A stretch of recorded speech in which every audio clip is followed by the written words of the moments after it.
ఈరోజు దేవుని వాగ్దానమును ధ్యానించుటకు నాతో పాటు ఏకీభవించిన ప్రతి కుటుంబమునకు, సంఘబిడ్డలకు మన ప్రభువును రక్షకుడైన యేసయ్య యొక్క కృప, కనికరము, కటాక్షము ఈ దినమంతయు మనకు తోడై ఉండునుగాక.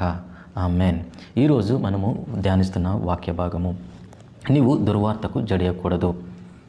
నీవు దుర్వార్తకు జడియకూడదు. ఎవరు దుర్వార్త వచ్చినా జడవరు అనేది మనం దేవుని జీవ గ్రంథంలో నుంచి చూద్దాం.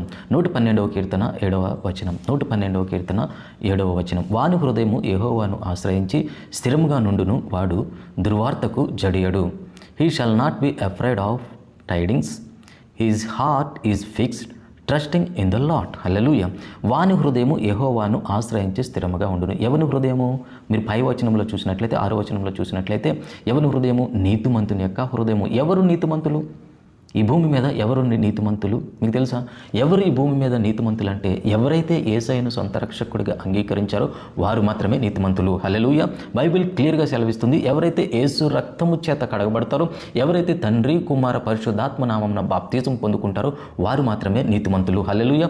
ఈ దినమున యేసయ్యను సొంత రక్షకుడిగా అంగీకరించి యేసయ్యనే నిజమైన దేవుడిని ఆరాధిస్తూ ఆయన జీవ గ్రంథమును ప్రతిరోజు చదువుతూ, ప్రతి విశ్రాంతి దినమున ఆయన మందిరమునకు వెళుతూ, ప్రతి దినము ఆయన శరీరమును, రక్తమును నువ్వు జ్ఞాపకం చేసుకుంటూ, ప్రతి ఆదివారము బల్లారాధనలో పొందుకుంటున్న నీవు నీతిమంతుడవు. హల్లెలూయా.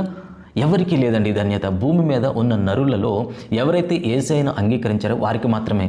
నీకు ఒక శుభవార్త. ఈ దినమున నువ్వు యేసయ్య యొక్క రక్తము చేత కడగబడ్డావు, యేసయ్యను సొంత రక్షకుడిగా అంగీకరించావు కనుక నిన్ను నీతిమంతుడవు. మరి నీతిమంతునికి కలుగు ఆపదలు అనేకమని బైబిల్ సెలవిస్తున్నది. ఎందుకు మరి నీతిమంతులకు ఆపదలు కలుగుతున్నాయి?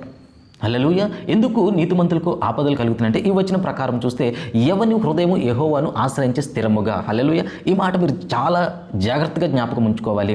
అందరూ నీతిమంతులే, కానీ ఎవరి హృదయాలు కూడా స్థిరంగా ఉండడం లేదు. అందుకనే దేవుని వాక్యము సెలవిస్తుంది, వాని హృదయము యెహోవాను ఆశ్రయించి స్థిరంగా ఉంటుంది. హల్లెలూయా. ఎప్పుడైతే నువ్వు యేసయ్యను సొంత రక్షకుడిగా అంగీకరించి నీ హృదయము స్థిరముగా ఉంటుందో అప్పుడు మాత్రమే నీకు శోధనలు రావు, ఆపదలు రావు. మరి ఎవరికయ్యా ఈ ఆపదలు వస్తున్నాయంటే? నీతిమంతుడే, కానీ ఆపదలు వస్తున్నాయి. ఎందుకు వస్తున్నాయి తెలుసా? వాని హృదయం స్థిరంగా ఉండదు.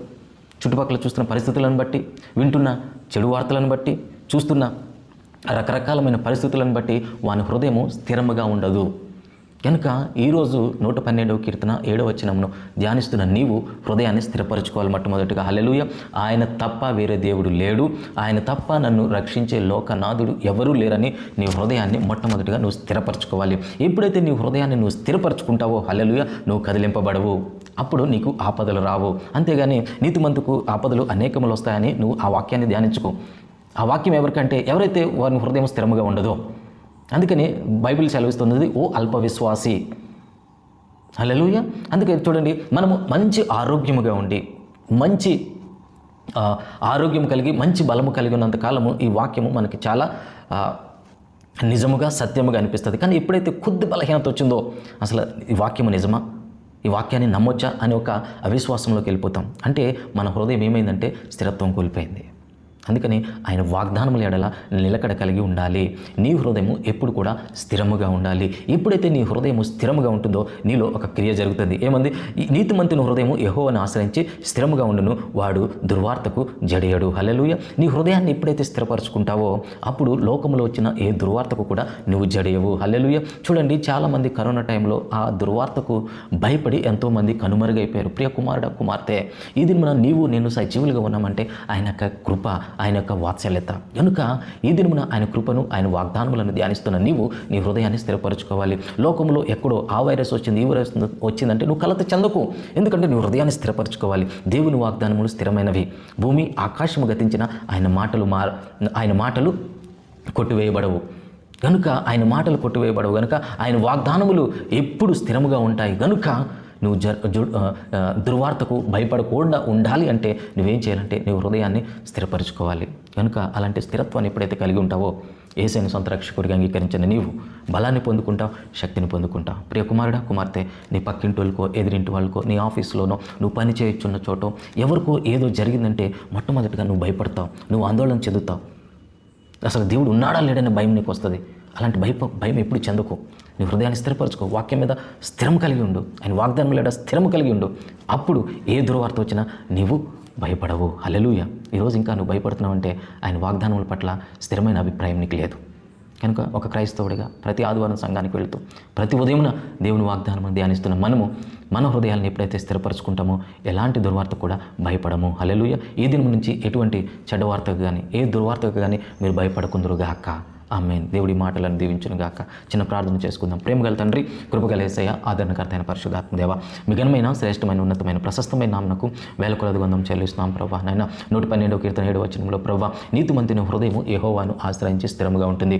ఎప్పుడైతే స్థిరత్వం ఉంటుందో ప్రభా, ఎటువంటి దుర్వార్తకు భయపడడని నీ వాక్యం సెలవిస్తుంది. ఇదిగో ప్రభా, లోకంలో మేము వింటున్న వార్తలను బట్టి, టీవీలో చూస్తున్న వార్తలను బట్టి మా హృదయాలు అప్పుడప్పుడు కలత చెందుతున్నాయి. మా ఆలోచనలు నైనా కలత చెందుతున్నాయి. మా యొక్క నైనా మాటలు నైనా అవిశ్వాసం వల్లే మేము మాట్లాడుచున్నాం, లోకానుసారం వల్లే మేము మాట్లాడుచున్నాం. ప్రభా, ఈ దినమున మీరు మాట్లాడి ఉన్నారు, నీ హృదయాన్ని స్థిరపరచుకోమన్నావు కనుక ఇదిగో నేను ఈ ప్రార్థనలు ఏకీభవించడం అందరికీ మా హృదయాలు స్థిరపరచబడును గాక.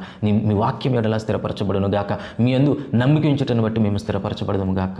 కనుక ప్రభా, మమ్మల్ని ఆశీర్వదించి మీరు దీవించినందుకు వందనాలు. మా పైన మీ అపారమైన కృప, కనికరము, కటాక్షము నిలిపినందుకు వందనం చెల్లిస్తున్నాను ప్రభా. ఇంకా మాలో ఎవరైతే ఏ బలహీనలతో ఉన్నారో ప్రభా, ఆ బలహీనతలు అధిగమించే కృప కలుగును గాక. అలాంటి బలహీనతలు అధిగమించి ధైర్యంగా జీవించాలంటే మొట్టమొదటిగా నీ వాగ్దానముల పట్ల మేము స్థిరమైన అభిప్రాయం కలిగి ఉండాలి, విశ్వసించాలి. కనుక అలాంటి కృపను మాకు నిశ్చయముగా ఖచ్చితంగా మీరు అనుగ్రహించినందుకు వందనం చెల్లిస్తూ ఈ దినం నుంచి ఏ దుర్వార్తకు జడియకుండా నైనా ఏ వరదలకు ఏ కరువులకు మేము జడేయకుండా నేను ఏ యుద్ధ సమాచారాల నిమిత్తం కూడా మేము జడేయకుండా మమ్మల్ని నిలుపుతున్నందుకు వందనం చెల్లిస్తూ మమ్మల్ని దీవించినందుకు వందనం చెల్లిస్తూ నేను మమ్మల్ని స్థిరపరిచి నీ వాక్యంలో గణపరిచి నేను మీ వాక్యం ద్వారా మమ్మల్ని హెచ్చించి విశ్వాసమును మాకు బోధించినందుకే వందనం చెల్లిస్తూ యేసుక్రీస్తు నామమున మా మనవులను అడిగి పొందుకున్నాము తండ్రి.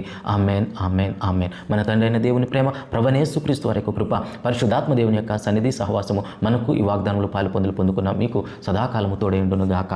ఆమేన్, ఆమేన్, ఆమేన్. కనుక ప్రియ కుమారుడా, దుర్వార్తకు నువ్వు జడవకుండా ఉండాలంటే, లోకంలో చెడ్డ సమాచారం విని నువ్వు కలత చెందకుండా ఉండాలంటే దేవుని వాగ్దానం పట్ల నువ్వు స్థిరమైన అభిప్రాయం కలిగి ఉండు. అలాంటి కృప మనకు కలుగును గాక. ఆమేన్. ఈ దినము నుంచి మీరు దుర్వార్తకు భయపడకుందురు గాక. లోకములో జరుగుతున్న చెడు కార్యములు ఏవి కూడా నీ బిడ్డలకు నీకు తాకకుండును గాక. ఎంతోమంది అకాల మరణములు చెందుతున్నారు. అలాంటి అకాల మరణములు నీ కుటుంబంలో ఉండకుండాను గాక. ఎంతోమంది అప్పులతో ఆత్మహత్యలు చేసుకుంటున్నారు. యేసుక్రీస్తు నామమున నీ అప్పులని సమృద్ధిగా మార్చబడును గాక. ఎంతోమంది అనారోగ్యంతో వారి దినములు దేవుడిచ్చిన దినముల కంటే ముందుగానే ముగిసిపోతున్నాయి. కనుక ఈ దినము నుంచి నీ హృదయం స్థిరపడటం బట్టి దేవుడు ఎన్ని దినములైతే నీకు భూమి మీద అనుగ్రహించడో అన్ని దినములు నిశ్చయముగా ఖచ్చితంగా నువ్వు బ్రతుకుదువు గాక. నువ్వు బయటికి వెళ్ళేటప్పుడు, లోపలికి వచ్చేటప్పుడు ఆశీర్వదించబడదువు గాక. నువ్వు తినే ఆహారము ఆశీర్వదించబడును గాక. నువ్వు తాగే పానీయము దీవించబడును గాక. నీ మధ్య నుండి రోగములు తొలగిపోవును గాక. ఆమేన్, ఆమేన్, ఆమేన్. అందరికీ వందనాలు. షాలోమ్.